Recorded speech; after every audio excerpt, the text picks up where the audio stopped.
This is the Practical Homeopathy Podcast, episode number 60. Each day from my office, I get to see how homeopathy is transforming lives all over the globe, and I want to share them with you. Some of my students have really caught my eye. Some of you have done all you can to learn how to cure those around you using homeopathic medicines, and your successes inspire me. They're glorious and powerful, and I can't keep these successes a secret any longer. So, with help from my roving reporters, we bring you a mini podcast series that I call Moms with Moxie, and sometimes we even interview dads with Audacity.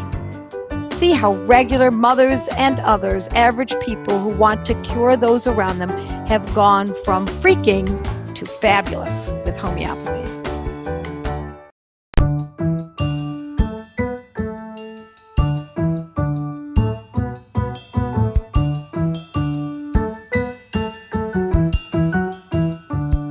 Hi, I'm Kate, and I'm super excited to be here today with another Mom with Moxie, and her name is Lisa. Welcome, Lisa. Thank you, Kate. I'm so happy to be here. Well, we're glad to have you and excited for what you have to share with us. So, Lisa, tell us a little bit about yourself and your family. Well, I am a mom. I am a hobby farmer. I am a student of homeopathy. I am currently attending a homeopathic college in Ontario because this is what I want to be. And you know what? I have Joette to thank for that, actually. So I have 2 children.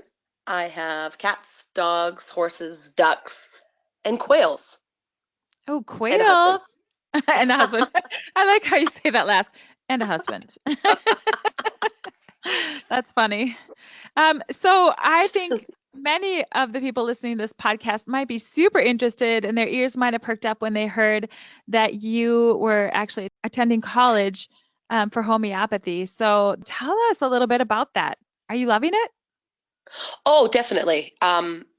Absolutely. I am. I am picking away at it slowly at night because I have my days quite preoccupied and full with all these children and animals. And you know, it's just such a lovely thing to do at the end of the day. It's like my reward. I get to study. But during the day, I can listen to Joette's webinars, and it helps so much with my school. I'm able to go so much faster through it because I've got all this foundation first from Joette. And so it makes it such a pleasure. You know, you found something that you love and you're doing it.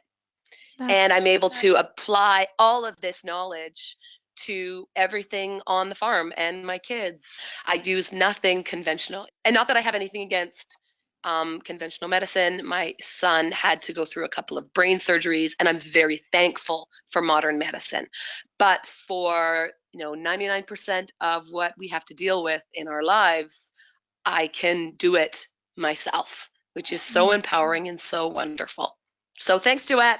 Love ya.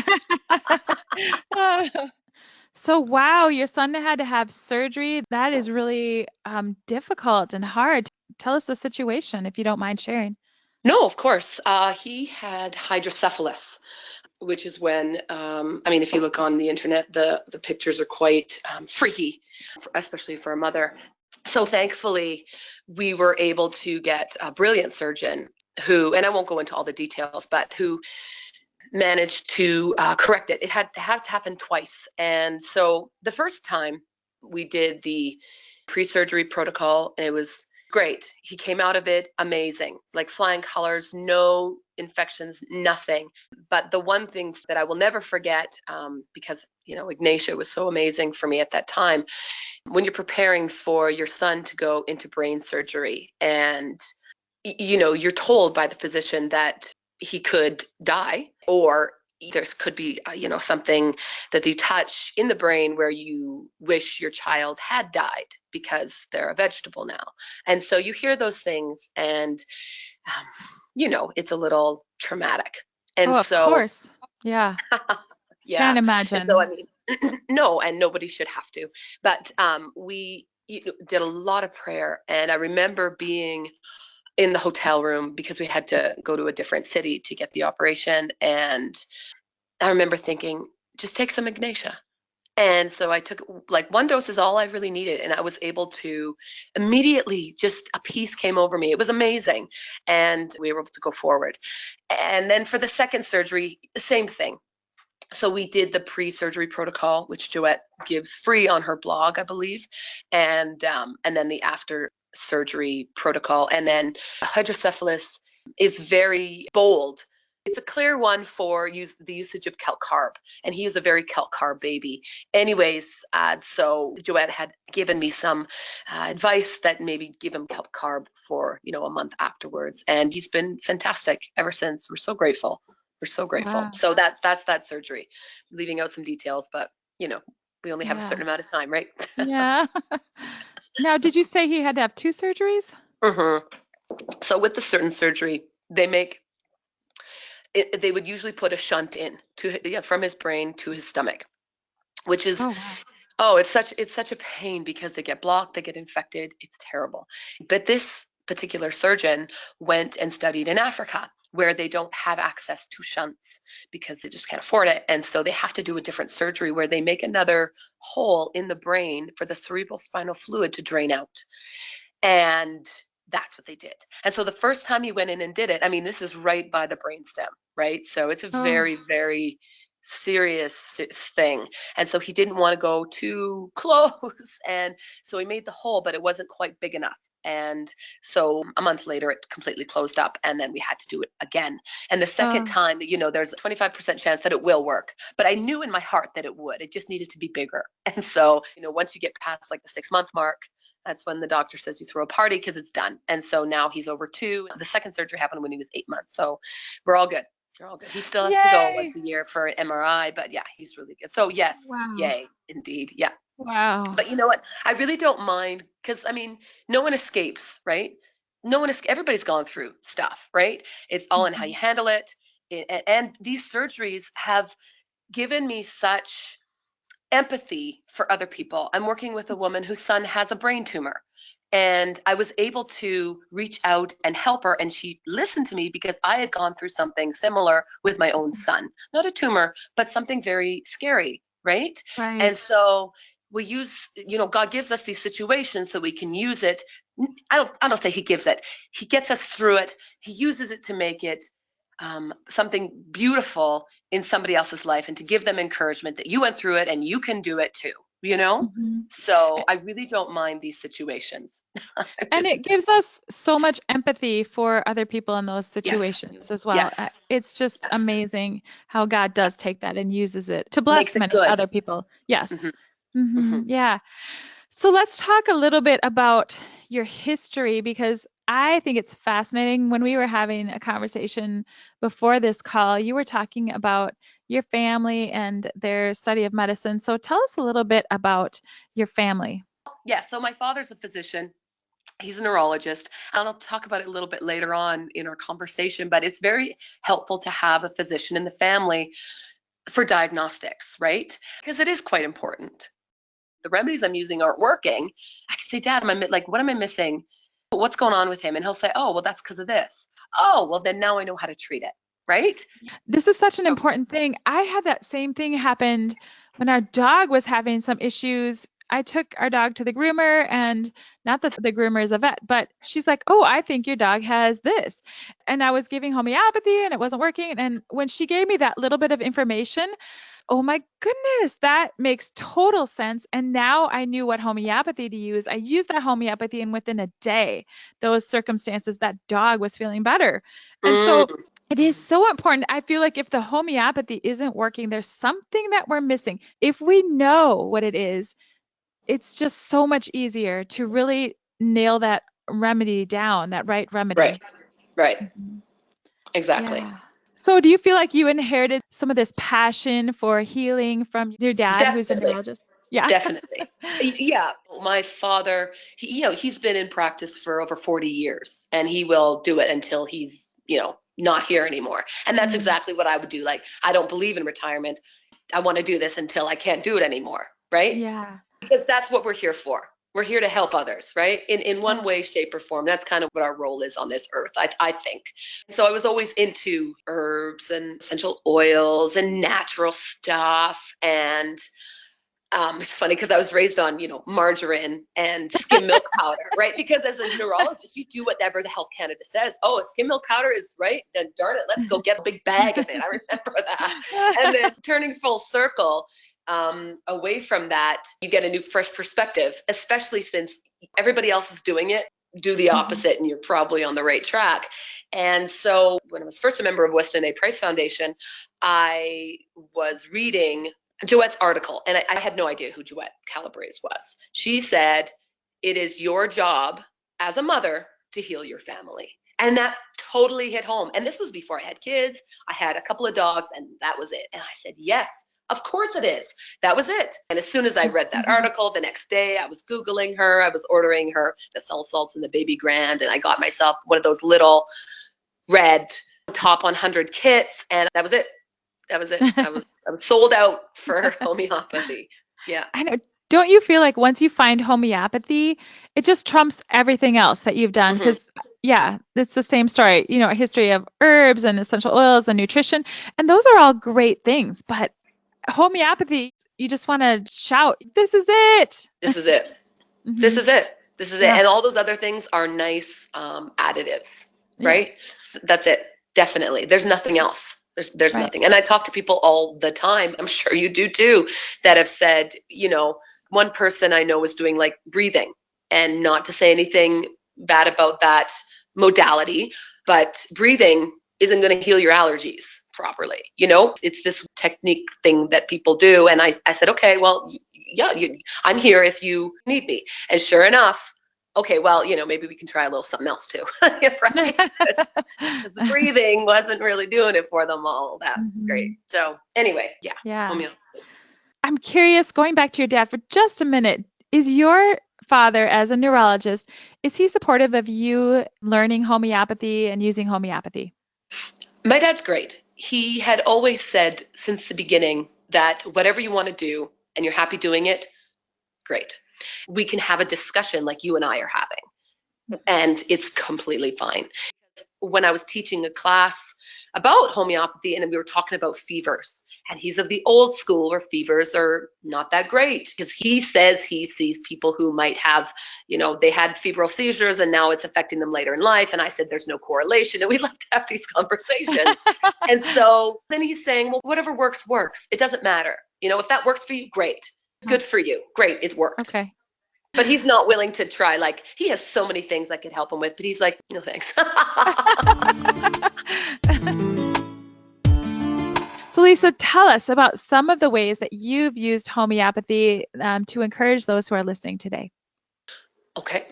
Some of the ones that really stand out in my mind, a nice simple one, when I was pregnant with my first, and I had just finished the drug-free family course, and I was petting our little puppy. She was itching a lot. And I looked through her hair and I saw some lice. And I quickly Googled it, and because I didn't want to get lice. And it was coming from my chicken coop. It was like chicken lice. And so it doesn't affect humans. And so I started to use essential oils. And I did all that first. I don't know why I went there first, but I did. And then that wasn't working, wasn't helping. And so I went into my drug-free family course, and I looked under lice, because it doesn't matter if it's humans or dogs or sheep or cats or whatever. And I used the remedy for lice, and a couple days it was gone. And it's interesting because it works so fast. One, I think because my dogs are pretty pure. They eat raw. They have farm life. They have a good life, right? So I find that the remedies work faster with people and animals that are purer. And so within a couple of days, she was lice-free. It was gone. It was great. Yeah. And so that was the first. I was like, wow, holy smokes. This is great, because this is one of my first real triumphs. And then later on, I got a couple of horses, and, they would always use just conventional deworming methods. And I thought, well, why wouldn't I just use Cinna for them? And so I did. I got us dropper bottles, and I would just spray it into their mouth whenever I went to feed them. And that was that. It's gone. And it seems to work so well. I haven't even had to do it this year. So it's gone. I don't know if it's inhospitable for a while now, or I don't know. I guess I'll do it again when I see signs of worms. So how long did you use that for? And did you use it when you started seeing worms? How did you do that? What did I do? Yeah. I would see one of the horses start to rub their bum because unfortunately I'm super busy. So sometimes it needs to hit me in the face before I remember that, oh, shucks, I need to deworm them. And then I'll do that to both of them and so they'll just start to rub. I should do it preventatively. That would probably be a good thing, but I don't think it's a big deal if I'm doing it as it's happening too. Okay, so we got dogs, we got horses, Horses. Okay, should and we you go with have kids? other animal stories. Oh, yes. It's nice to see success stories on Joette's Facebook page too, right? You see, everybody has so many issues. It's really encouraging to see pictures and success stories. And so I saw one of my quails, and quails are kind of new to my farm. I've only had them for about a year and a half. And so I've noticed that they have some eye problems sometimes. And I got these quails from probably a place that was not so clean. And so one of the eyes was completely covering over and infected, and it was happening to the other eye as well. And so I'm like, well, let's try if we can get a success story. So I took a picture and then immediately started treating her with a combo dilution of Euphrasia officinalis and mother tincture. I used calendula and mother tincture, and I used hepar sulf, and I dissolved 4 pellets into that. And I gave her like a little concoction, and I would spray that twice a day, once in her eyes, both eyes, and then I would give it to her in her mouth. And I don't have the exact dates with me, but I know within the week it was completely gone. She was totally Mm, fine. wow. Totally fine. And It was I amazing. And so I have the before and after pictures on the forum. Just Google like my name and then the quail eyes okay. or whatever. This leads us into your chicken story. You have one of those. Oh, yes. One of my chickens had bumblefoot, which is an infection in the bottom of the foot, and their foot it looks like there's a nail in almost the bottom of their foot. It gets really swollen, and you can tell immediately because they start walking funny. And then you just pick them up, you turn them over, and you can see it. And so normally the treatment is people do a little surgery at home, and then they give them Oh, antibiotics. Yeah, you do a little surgery, oh, you take out the nail thing, and not a real nail. It's just what? I don't understand. the bumblefoot. So it's at the Yeah, bottom of their foot. It looks like there's like a nail in their but there's foot. not. There's not a No, nail, no, but it's there's like a something. scab. There is something that Oh, because we did the first time I thought it was a nail, so my husband pulled it out with tweezers, and it was not. I'm like, what the heck? And so then I Googled it, and it was bumblefoot because that was our first time that we experienced that. So oh my goodness. yeah, so I went into I have a homeopathy book for animals, and I started looking at that and tried some different remedies there. I'm like, this isn't working. It's an infection, so I'm going to give her hepar sulf. Hmm. And I did that, and same thing. It started to heal up pretty quick. Within the first few days, I started to see a difference. And then, at the end of the week, she was fine and it was gone. Oh my It was gosh. gone. Yeah. And the only treatment is antibiotics. I'm sorry, but every time I say that word bumblefoot in my mind, I have this Yeah. funny image in my head, bumblefoot. That's an interesting name, you know? Yeah. Yeah. Okay. So they say it won't go away unless you treat it with antibiotics, right? Yeah. You do a little surgery. And with the surgery, obviously, they give antibiotics, right? Oh. You give an analgesic to the chicken, and then you do your little mild surgery, pull it out, and then clean it up, give them an antibiotics, and then, So I said, well, I'm not going to do that. I'll just try with hepar sulf, right? My chickens are great guinea pigs, right? Like, I don't mean to be cruel, but chickens die, and if I lose a chicken, it's not the end of the world, right? Mm. So I can try stuff on them. So you would just put the hepar sulf in the water? I grab my chicken at night and Hmm. spray it into her mouth. Squirt Oh, it into her okay. mouth with a dropper. Yeah, I couldn't put it in all the water because then all the chickens would get it, right? So you used hepar sulf 200 or 30? I started with 30. I think I just used 30. Yeah. Okay. Yeah. Awesome. Mhm. Okay, so let's get to some human stories. Okay. Oh, no, wait. You have to tell this story that you talked to me about earlier. Oh, the porcupine. So, it's 7 in the morning and you open the door, about to do your chores. You look out and your dog, one of your 2 German Shepherds, greets you with a mouthful of porcupine quills. It's Yeah. Oh, off. That's the worst. And my husband's gone. It's just me and the boys. So I called up some reinforcements, and my friend who's RCMP held each of my dogs down while I pulled them out one by one. It was awful. It was awful. And Oh. so at the time, I didn't even think to give them anything either, because they didn't want to take anything in their mouth, nothing. They couldn't drink, they couldn't do anything. So I was focused on getting these quills out and then dealing with it afterwards. And dogs are super hardy. And once you get them out, I mean, the quills are pretty sterile too. Like once you get them out, they're fine. And so my black German Shepherd, she got them all out fine. My sable German Shepherd, one broke off in the bottom of her lip. Now, the thing is with porcupine quills, they have the barbs at the end of them. And so if it's somewhere in like her chest or her head or something like that, you have to go and get the vet to take it out, because it will work its way into the body and cause a lot of trouble. Yeah, we have a vet as a friend, which is also very convenient. And he just explained this to us. And so what I did is I said, well, of course, silica. Silica pushes everything out. So, and it was in the lip. I wasn't too concerned at all, because it's in the lip, where it's going to go really any place. So I kept an eye out on it, and I put it into her water, and I figured it's silica. The other dog can get it too for her hair, skin, and nails. It'll be fine. So I put it in She'll the have water. beautiful nails. Yeah, and teeth. And so I put it in the water, and I could see the pus starting to come out, and slowly but surely it's working its way out. And then I talked to you, Kate, the other day, and you said you just used 30. I don't know, I just used what I had, a 6 or a 9 or something like that. And so then I just started doing the 30, and I saw a little piece coming out at the top. So I pull that out, but I think there's still more. But it's very, very small. It's very contained. It's not going anywhere else. And I just sort of push at it every day. My dog loves me for that, of course. But I just sort of push it out, and I see some pus, and I see that the body's doing its job by, containing it and working its way out. So that's pretty awesome. And, you're not scared at all, right? There's no fear. When you know what you're doing, there's no fear. Oh, I'll just use silica. It'll be fine. And it is. It's great. Right. Yeah. Yeah. Oh, all right. So Humans? share with us some of those human stories, like with your kids. I'm sure you've had things that have happened. Oh, yeah. I mean, there's always the bump. There's always the bruise. There's always the scrape and scratch. I mean, I couldn't imagine my life without arnica and calendula. Seriously. And hypericum, of course. But the one, again, that really stands out in my mind that I found was a real victory was croup.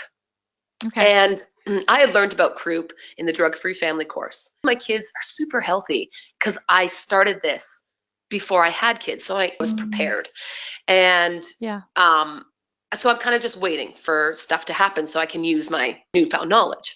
And last Christmas, my son does his usual, when I know he's coming down with something, mothers just know when their kids this is happening. Yes. And so he's on the couch. I think I'm making some Christmas ornaments at the table, and I hear this cough. And I'm like, is that croup? I think that's croup. And so in my mind, I'm going, ash, aconite, spongia tosta, hepar sulph. Those are the 3 top remedies for croup. And I'm going, okay, aconites usually it comes on powerful, comes on strong. That's the first remedy we think of. But usually it happens around midnight, right? And it wasn't midnight. It was well before midnight.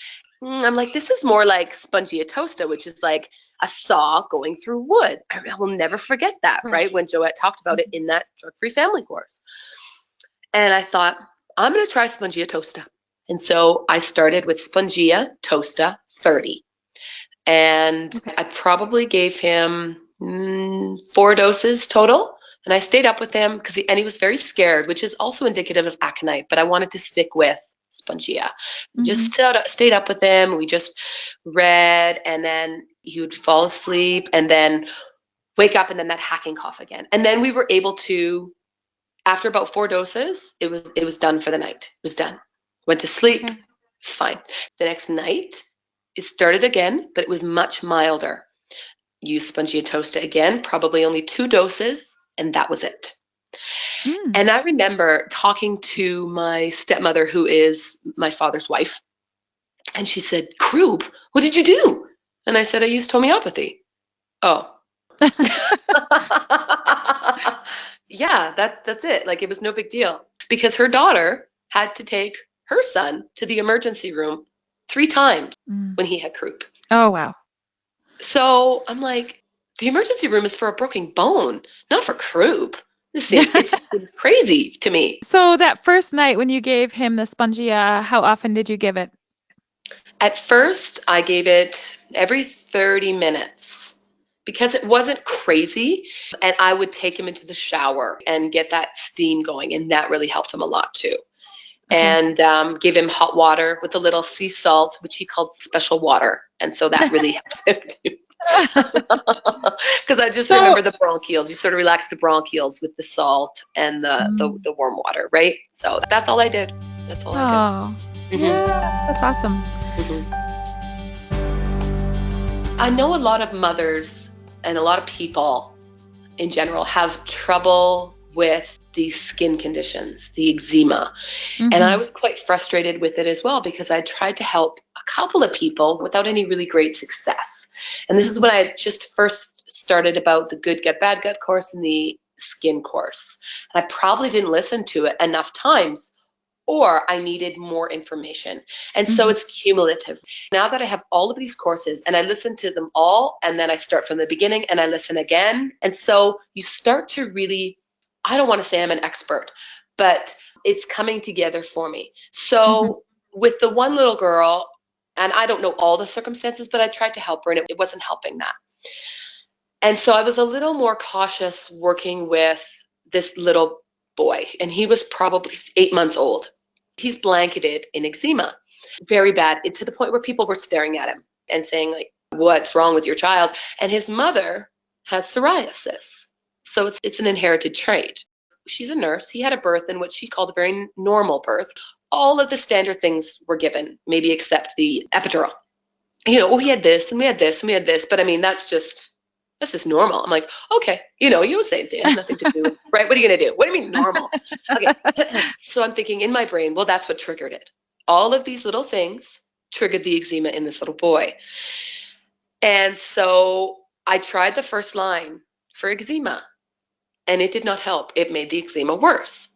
And it's very interesting because that remedy may not have been correct, but it opened the door to the correct one. So it peeled back that layer, right? So we were able to see what the real remedy was. And his mother realized she had forgotten to tell me a very important thing, where it's burning and it's worse with hot water or it's burning, right? And so I went, oh, sulfur.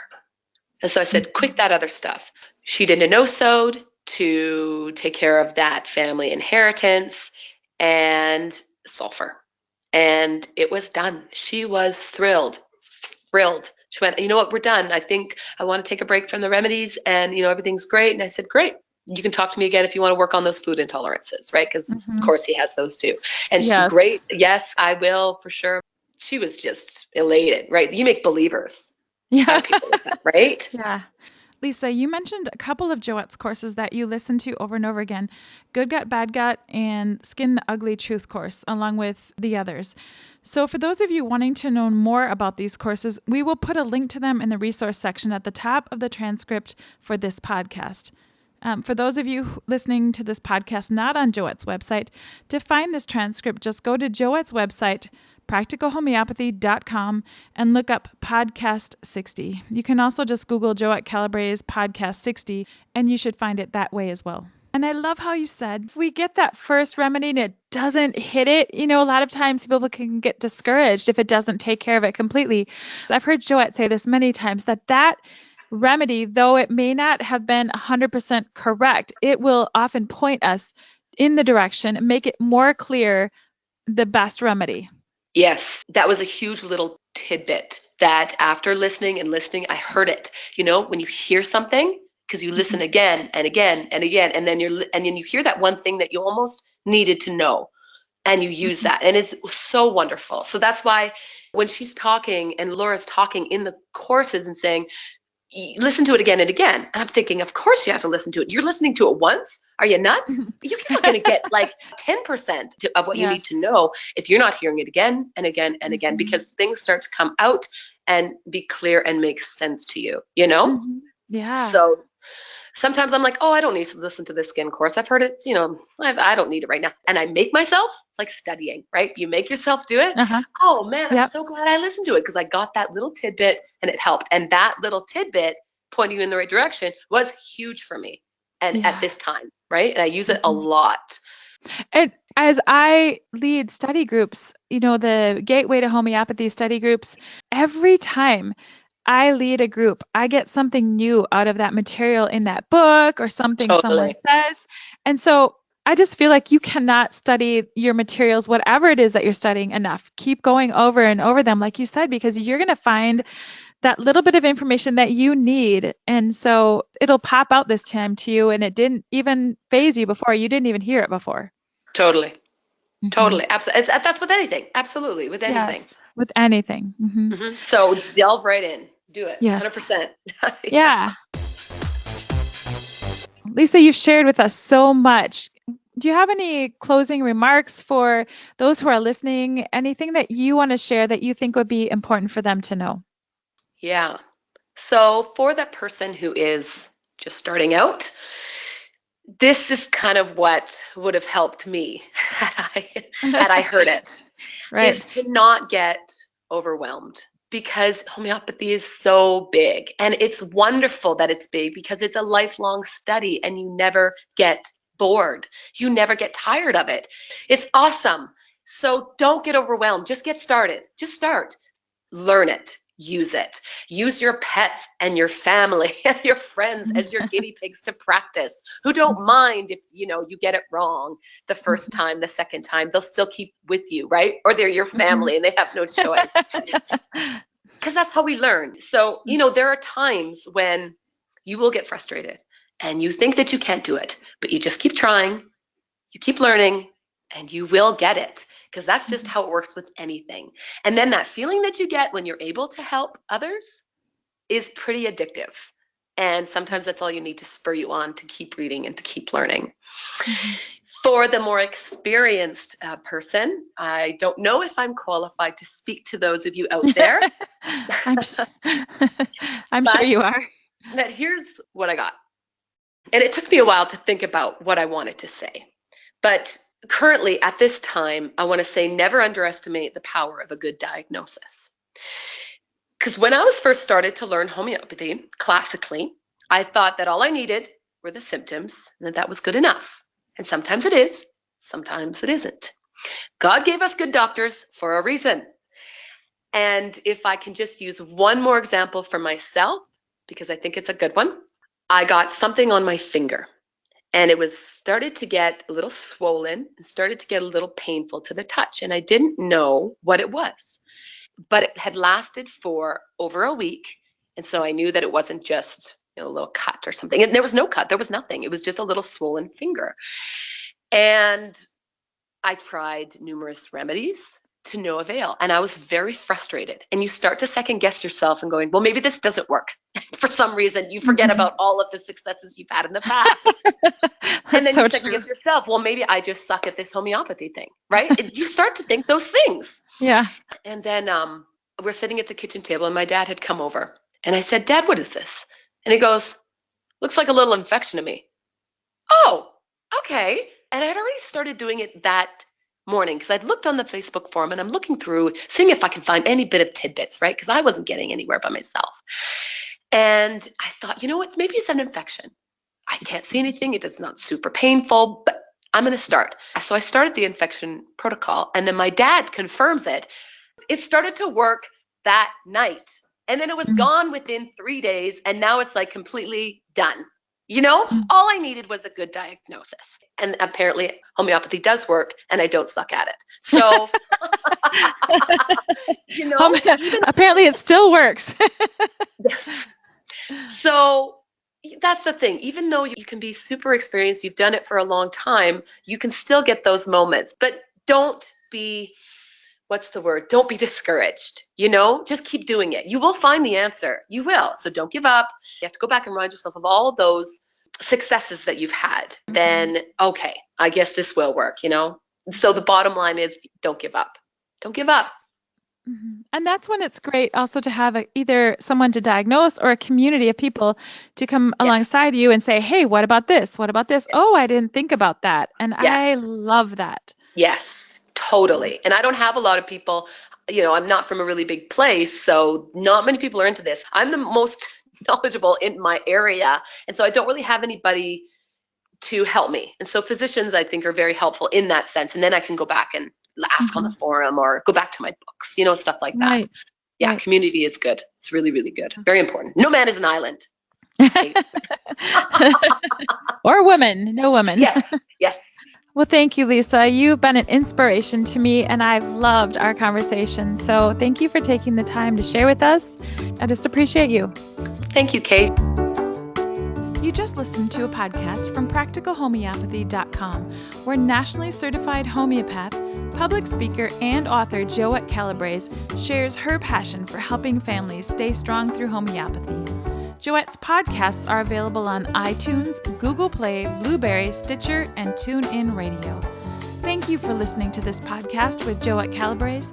To learn more and find out if homeopathy is a good fit in your health strategy, visit practicalhomeopathy.com.